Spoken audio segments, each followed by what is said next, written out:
आप लोग Greek mythology के मेडुसा को तो जानते ही होंगे, जिसके सर पर बाल के बदले बहुत सारे सांप थे और जो कोई भी उसकी आंखों में देखता था वो तुरंत ही पत्थर बन जाता था। लेकिन क्या आपको पता है, हमारे इस पृथ्वी पर एक लेग मौजूद है जिस पर कोई गिर जाता है तो पत्थर बन जाता है। ये कोई मिथोलॉजी तो नहीं, लेकिन ऐसा क्यों होता है जानेंगे इस वीडियो पर। और सबसे बड़ा सवाल ये है, इस लेक में टाइनी फ्लेमिंगो बर्ड कैसे सर्वाइव करते हैं। Welcome to beyond the shadow.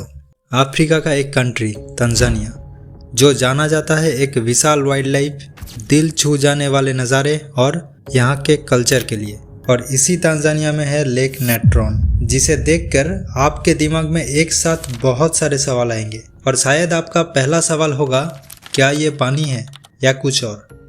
Answer है हाँ, ये पानी ही है। तो फिर इसका कलर रेड क्यों है और क्यों यहाँ कोई गिर जाता है तो पत्थर बन जाता है। लेक नेट्रॉन से कुछ ही दूरी में है ये ओल्ड डोनियो लेंगाई वोल्केनो और एकदम पास में ही है गिलाई वोल्केनो।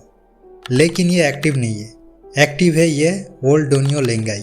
ये दुनिया का एक लौता वोल्केनो है जिसके लावा कार्बोनाइटेट लावा है, जो कि दुनिया के बाकी सारे वोल्केनो से अलग। इस लावा में sodium carbonate, potassium carbonate, calcium carbonate, magnesium carbonate, iron oxide और सिलिका, इतने सारे केमिकल्स रहते हैं और एक्सप्लोजन के टाइम बाहर आते हैं। और जब बारिश होता है, बारिश का पानी ये सारे केमिकल्स लेके आते हैं लेक नेट्रॉन में।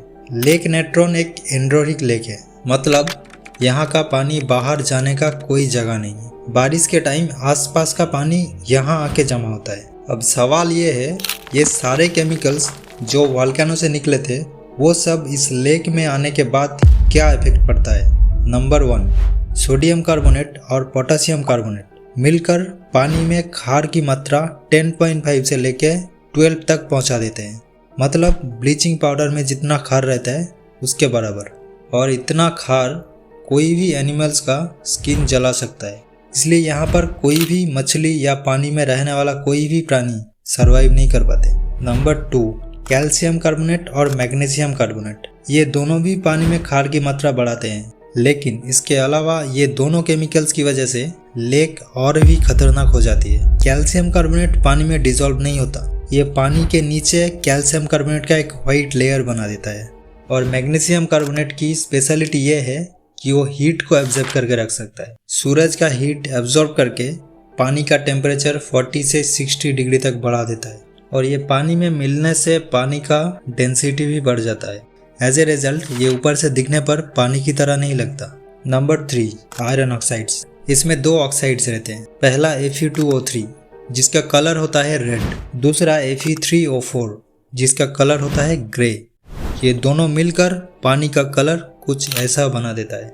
ऊपर से देखकर पता ही नहीं चलता कि ये एक जहरीला पानी का लेक है। अब कोई बर्ड जब आके यहाँ पे बैठता है तब उसे पता चलता है कि ये पानी है, लेकिन तब तक उसका बॉडी भीग चुका होता है और पंख भी भीग चुका होता है। स्किन में जलन होना शुरू हो जाता है हाई pH वैल्यू की वजह से।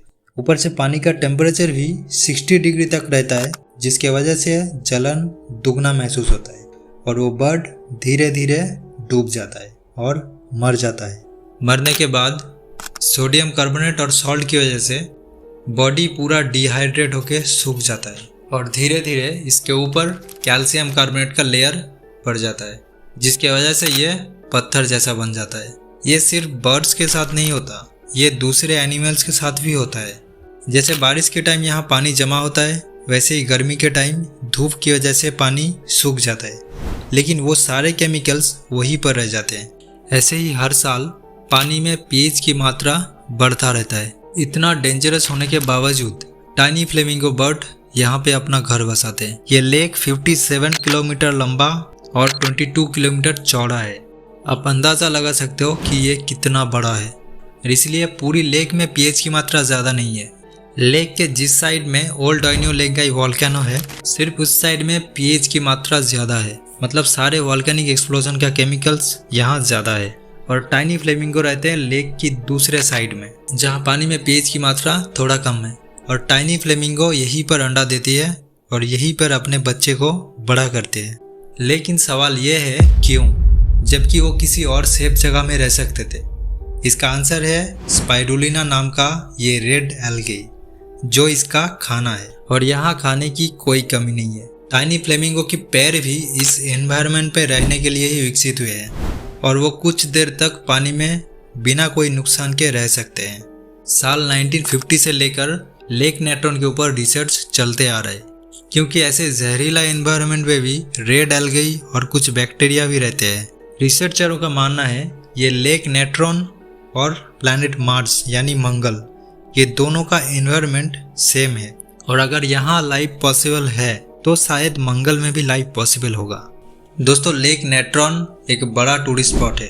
हालांकि यहाँ जाना थोड़ा चैलेंजिंग हो सकता है, लेकिन अगर आपको एडवेंचर्स अच्छा लगता है तो यहाँ पे आप हाइकिंग पे जा सकते हो। वीडियो अच्छी लगी तो लाइक शेयर कमेंट सब्सक्राइब करना मत भूलना। मिलते हैं नेक्स्ट वीडियो पे।